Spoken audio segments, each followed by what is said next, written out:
What's up, guys? Justin here with TheSketchUpEssentials.com, back with another SketchUp and Twinmotion tutorial for you. So if you remember last week, we talked about a program called Twinmotion, which is a real-time rendering program that allows you to create great renderings from your SketchUp models. So one of the things that's unique about this is through November, you can download Twinmotion for free, and you get to keep that version forever. So the first thing I want you to do is I want you to go down to the link in the notes and download Twinmotion. Like I said, if you download it and install it, you get to keep this version. As far as I'm aware, there's not any strings attached to this, other than after November, if there are any updates, obviously you'd have to pay to get the updated versions, but this version is yours to keep. So this series is kind of a getting started series. It's a partnership with Epic Games to get the word out while Twinmotion is free, and I think it's a great place for you to start if you haven't done anything with rendering. So I will link to that intro video in the notes down below, so go download it and then come back and we'll get into our rendering tutorial. And so what I wanted to do is I wanted to give you an introduction video that showed you kind of a start to finish workflow for taking a model out of SketchUp and bringing it into Twinmotion and creating a rendering from it. So this is going to kind of touch on a lot of the areas that you'll use when creating a rendering, but it's going to be something that'll get you up and running and get you started, and then we'll kind of build on that in future videos. And so the first thing we need to do is we need to figure out what model we're going to use. So I have downloaded a model from the 3D warehouse. So this model is the Modern Bungalow from Alex C. So if you want to download this model and follow along, you can, or you can go into the 3D warehouse and find any model that you'd like. And so the first thing that I do when I download a model like this is I do a little bit of prep work. And so one of the things you have to understand when you're dealing with a program like Twinmotion is it has its own library of things that you can bring in specifically for things like context models and landscaping and trees and things like that, which is great because it's really hard to find good tree models and things like that in the 3D warehouse. So what you can do is you can take all of those and you can put them on their own layer. So in this situation, for example, I've taken all of the trees, and you can see how these trees are in here as SketchUp geometry, and I actually like these as SketchUp geometry, but they're not going to look very good inside of Twinmotion, so we're going to replace them in Twinmotion. So what I've done is I've put them on their own layer. I've done the same thing with the shrubs over by the opening over here, and I've also turned off the car models. So I've taken those cars and I've put them on their own layer as well, because we can replace those with Twinmotion cars, which are going to be usually better models. So once you have those things turned off, the other thing you may want to do is if you want to be able to access things quickly, like for example, I've created a group that has my grass in it. So you can see how right here I've taken my grass geometry and I've grouped it. That's so I can access that quickly later, so that I can apply grass to it. But anything you need to do to prep your model to bring it into Twinmotion, go ahead and do that now. And then once you've done that, go ahead and save your model, and what we're going to do is we're going to take this over into Twinmotion. And there's two different ways to do that. The first way to do that is to just import it directly or import it manually. So the way that you would do that is you would open up Twinmotion, and right here there's a button for import. So that'll allow you to import a SketchUp model if you decide that you want to do that. So what I'm doing instead is I'm using the Twinmotion link extension. So this is an extension that you can download and install in SketchUp, and when you first open up Twinmotion, and you see this welcome page, if you click on this button for Enhance Twinmotion with add-ins, what that's going to do is that's going to pop up a window where you can download the direct link for SketchUp extension right here and then install that. So that's what I'm going to use. So make sure that you have that enabled inside of SketchUp, and then we're going to use that to take our model, move it over into Twinmotion. And so make sure that you save your model. Then the other thing we're going to do is we're going to go into our settings real quick, and we're going to go ahead and make sure the option for collapse is set to none rather than by material. If you bring this in by material, what that's going to do is that's going to group all of your objects in your scenograph off to the right hand side by material, which isn't really what we want, because we want to be able to access some of those individually if we need to. So you can also double check the fix UV texture options and the optimize model. And this exclude object smaller than 0.1 meter, that is set by default. I recommend going ahead and leaving that checked. I believe that has to do with the UV mapping of the materials, but I'm not 100% sure on that one. But in any case, you want your collapse set to none, optimize model, fix UV texture, exclude object smaller than 0.1 meter. I'm going to go ahead and save those as default, and then we're ready to bring this into Twinmotion. And so in order to do that, we're just going to click on the button right here for See in Twinmotion. And so what that's going to do is that's going to pop up this little window right here that allows you to set if you want to bring this into an existing project or a new project. In this situation, I want to create a new project, and I'm going to click OK. And so when you do this, this is going to synchronize with your SketchUp model, and it's going to bring that data over, and it's going to bring your model into Twinmotion. So you can see how now what I have is I have my model sitting in here with the default background and the default ground in here as well. And so you can see how this gets brought in with all of your different grouping and your other different objects in here that were inside of your outliner. You can see how this organization was all maintained because we selected the option for collapse by none. So that means I can find things like my grass group and I can isolate them a little bit later if we need them. And so usually when I bring a new model into Twinmotion, I usually follow kind of a 4-step process. So the first thing I do, well, the very first thing I do is I look at this and I make sure that it's showing what I want and see if there's any changes that I need to make into my model. Because one of the things that gets a little bit weird is if you start making changes to your materials and then you go back and you click the relink button, it'll update the changes that you make inside of SketchUp, but what it'll do in addition to that is it'll also wipe out some of those new material choices. So usually I make sure that I've made the changes inside of SketchUp that I need before I start doing any of this. So usually I follow the process of starting by replacing materials. So I like to replace a lot of the SketchUp materials with Twinmotion materials, and then I like to add my landscaping. So my trees and my grass and things like that, and then my context models, and then I create a rendering. So I guess it's kind of a 4-step process. But you can see I can fly around this model using the W, A, S, and D keys. Well, the first thing I want to do is I want to start replacing some of these materials. And I like to do that first because if I do my landscaping first, that adds a lot of polygons and things that the program has to render, and it can kind of slow everything down. So I like to wait on those until after I've done my materials. But the way that we're going to do this is really simple. You're just going to go into your library on the left-hand side of your page, and if you don't see it, just click on this little arrow, and you can just click on this folder for materials. You can see how there's a number of different materials in here that we can use inside of our Twinmotion rendering. And so all we need to do in order to do this is let's start by replacing the stone on this wall. So all you have to do is go find a material that you like.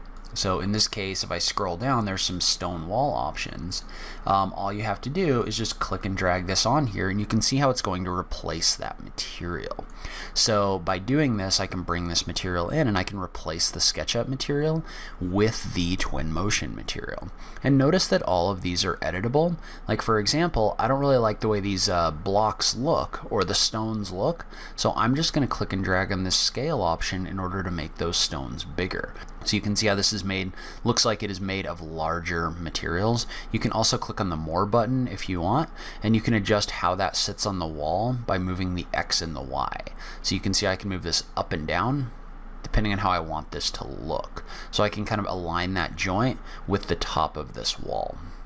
So what we're going to do is we're just going to go through and we're just going to replace all of the different materials with Twinmotion materials. So another example is this water right here. Right now the water doesn't look very good because it's just a texture. Well, if you go into the water settings, you can find different water materials in here and drag them in there to replace that. So like for example, I'm going to use this Pool 02. I'm just going to click and drag this on top of that water.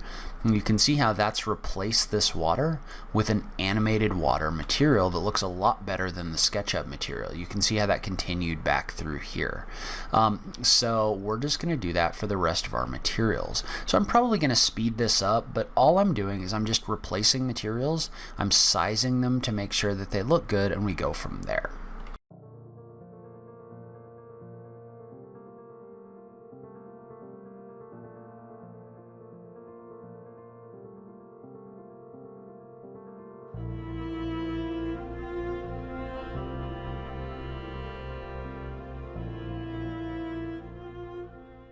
All right, so we're going to go ahead and call this good for this exercise. So you can see how I was able to easily replace all of this material with this metal panel material. I was able to replace the glass with the reflective material and then swap out some of the stone tiles and things like that. And if you were creating something with a little more detail, like if we were doing like a fly around like this, you might come back and replace these materials as well. For this video, I'm really only planning on creating kind of a front view. We're only going to worry about the finishes on the front side of the building for right now. And again, you can come in here and you can make changes. So like for example, I don't really like where this joint is, so I'm just going to change the move X just a bit until that joint isn't right there anymore. So you can see how you can use this material picker tool to come in here and select different materials if you need to edit them for whatever reason. But now what we're going to do is we're going to start adding our landscape materials in here. So our landscape materials are going to be things like trees, but also grass. So I'm going to focus on the grass first. So that one's a little bit tricky inside of Twinmotion, because what you do is you use kind of a paintbrush in order to apply that grass material. So we're going to go out of this for a second, and we're going to come down here into the bottom section of our page. We're going to click on the little leaf. That's going to get us into our nature settings. And so our nature settings allow us to adjust things like our weather, like where our clouds are, the actual physical location of our project. They also allows us to add vegetation. So you can see how if I click on the button for vegetation, that's going to pop up this little window in here, and you can see how you've got different options for different things that you can then paint into your you can paint this into your rendering. So what this tool does is this allows you to click on the little paint button and select something, like for example this long grass. And you can see how that actually paints that grass material onto this face. So it's actually adding this in here as 3D geometry. So you can see how if I move down, this is actually like moving around in the wind. So it's very realistic, but you do have to be a little bit careful in the way that you apply it. So for example, like right now, if I was to click right here, you can see how what this does is this comes in here and this adds grass to anything inside of this little paint sphere. We'll talk more about this in a future video. You can see how what that did is that brought grass in and it put it on our road, which is not what we want. So I'm going to go ahead and I'm going to undo that, and I'm going to undo the first one. So the best way to apply grass inside of Twinmotion that I have found up to this point is to take your grass areas and you actually want to use the scenograph to isolate them. So that's why I grouped my grass inside of my SketchUp model. Now I can find my group for grass, and you can actually right click on that inside of your scenograph. And remember, you will have to create this group inside of SketchUp, but you can right click on this and there's an option in here for isolate or exit selection. So what this does is this will actually isolate the same thing that you have selected inside of your scenograph, so you can only see that. Well, now I can come in here and I can look at my different grass options. So if you go into your library, vegetation and landscape, you click on grass and flowers, you can see how there's a number of different grass options in here depending on what you want to do. What I want to do for this one is I want to give it we'll give it the long grass option for right now. And then once I give it the long grass option, I don't want to click on this, but rather I want to click and drag it to this option where it says drop here. What that's going to do is that's going to allow you to select that down here, and then you can use the paintbrush tool and you can just click and hold in order to paint this grass on this face. So you can see how I'm able to add this in here really easily. And there's some gaps, but we're not going to worry about the gaps quite yet. For right now, all I'm worried about is just painting the grass onto my grass faces. It looks like I might have gotten it on some pavement back there. We're going to go ahead and be okay with that for this tutorial. You do need to be a little bit more careful sometimes. But one of the things that you can do is you can just select your diameter of this sphere. You can make that a little bit smaller. So let's say we want this to be 5 feet. You can actually come in and paint a little bit more into some of these areas with gaps. And then we'll fix the rest of this in a minute. But what we've done is we've come in here and we've basically painted this grass material onto this face. Well, the problem is our edges don't look very good, right? Like this grass is kind of sticking along this edge, whoops, and we don't necessarily want that. So what we're going to do is we're going to use one of the border grass options. So I can just click and drag this over here, and you can see how the border grass is a different kind of grass. Well, I can come in here and I can paint the border grass along this face, and be careful that you don't get it on the vertical face, but you can see how this border grass is a lot smoother along this edge. So I'm just painting my edges using the border grass. And so once we have our grass painted, we can just go back in here and right click on this again. You can re-click the button for isolate or exit isolate in order to de-isolate that. So now we have grass in here. Well, now what I want to do is I want to add some trees. So I'm going to add trees out of the library, and these are really easy to add just by going into your vegetation, looking under trees, and you can just click and drag these in. So it's very simple, and then once you have them in, you can hold the shift key and drag, and you can see how that's going to allow me to create a copy. So I don't have to go find this over and over again. I can just hold the shift key and drag. And we're just going to click OK. We're going to do that 3 more times. And you need to be careful that they're not so big that they go through your building. But then I'm also going to place, I don't know if that's what I want. Maybe I want a taller tree. One thing you can see about these trees is there's a little person next to them. Well, the person next to them indicates how big the tree is. So like for example, these acacias are smaller. You can see how the person looks bigger.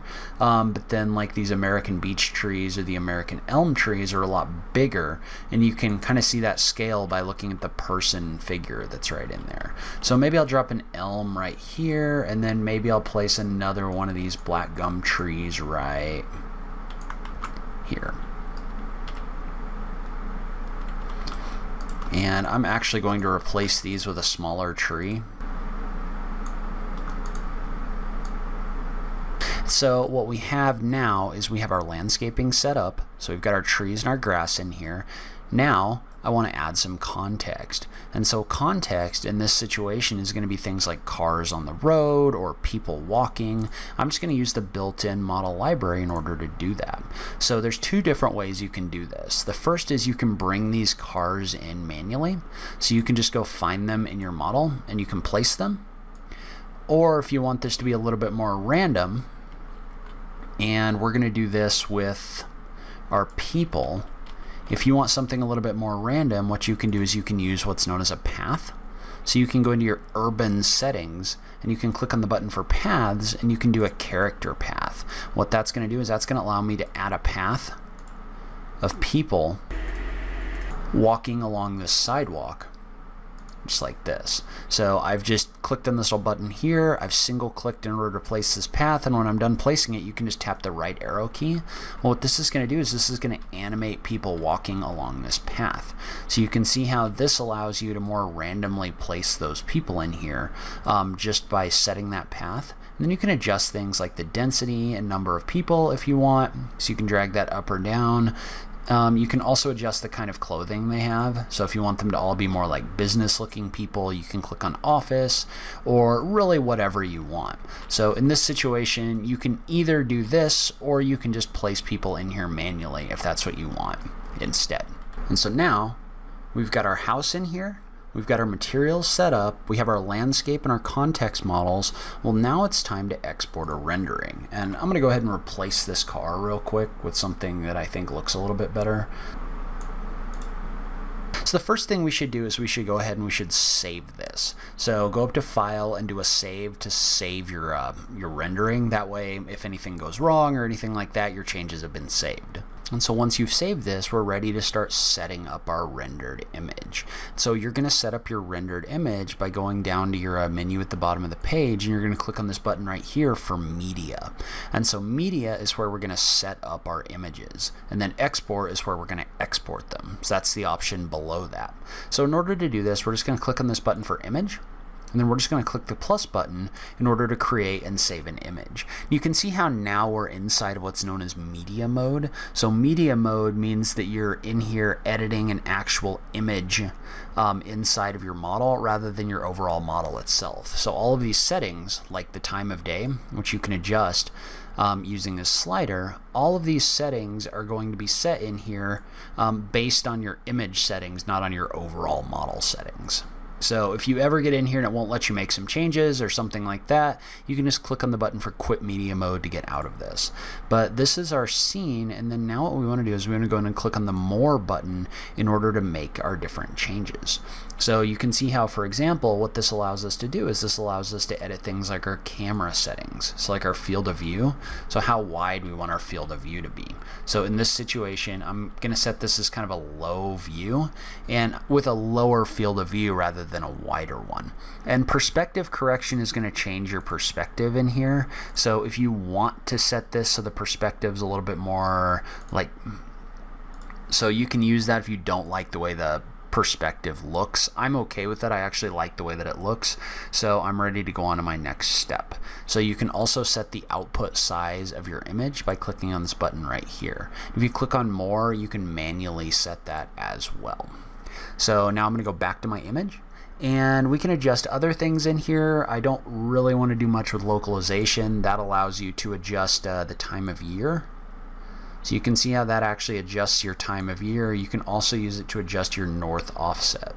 So what direction north actually is inside of your image. So you can also set like an actual location if you want to do that. Then your weather settings is going to allow you to set if you have clouds in the background, if it's raining. You can use the options down below to set if it's snowing or not. So you can set this like it's in the middle of a snowstorm if you want to do that.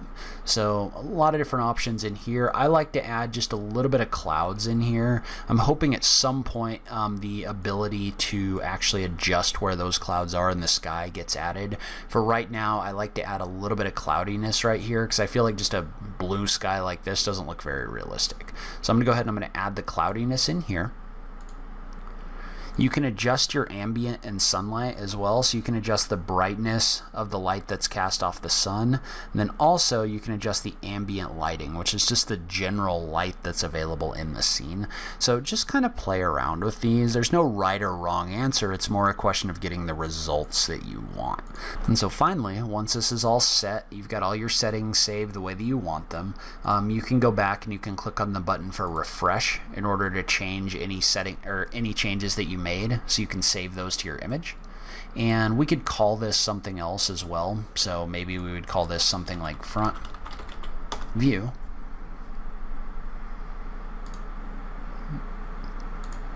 And then once you've got this set up, just go over into your export settings and just click on the button for image in order to select the view that you want to export.